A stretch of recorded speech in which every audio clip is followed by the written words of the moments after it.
مولانا ذوالفقار نقشبندي صاحب د زنانو دپاره یو ډېره بهترینه واقعه په خپل کتاب کې لیکلی.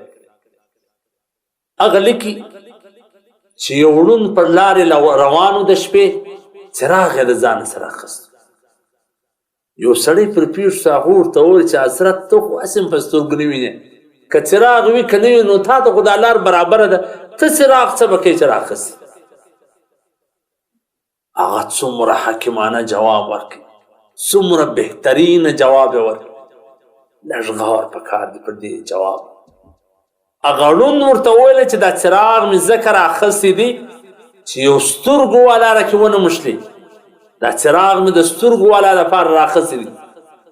زه خو یم پر خپل عادت باندې پر لاره باندې روان یم، رامعلومېږي چې پر دا لار ولاړ سه، پر دا لار ولاړ سه، خو دا سترګو والا راکې ونه مشلي، د هغو دپاره مې دا څراغ راخیستی.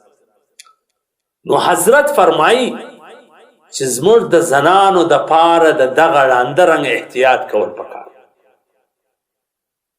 ټیک دي، ته به په زړه کې خیره نه لرې، ته به په زړه کې چم نه لرې، ته به پاک دامنه یې، ته به باحیا یې، لیکن کیدی سي بل یو درکې وکړي، کیدی سي هغه ستا د عزت غل، کیدی سي د هغه اخلاق برابر نه وي، کیدی سي د هغه حیا نه وي.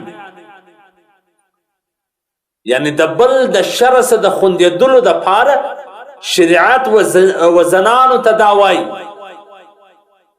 چې د نارینه سره په خوش اخلاقي خبره لا مه کوه، په نرم لهجه خبره مه ورسره، هسې نه چې د هغو په زړو کې تمه پیدا شي. د زنانو دپاره حکم دا دی چې د نارینهو سره په سختي خبره کوئ، په بد اخلاقي خبره کوئ، چې تمه په زړه کې درته پیدا نه شي. که چیرې ته غواړې چې ستا عزت خوندي وي، ستا ناموس خوندي وي، ستا د پلار شمله خوندي وي، ستا د مور پړونې خوندي وي، نو لکه دا اړون چې د ځان سره د بل د شره د خوندي کولو دپاره څراغ راخیستی وي، ته هم باید د ځان سره داسې وکړې.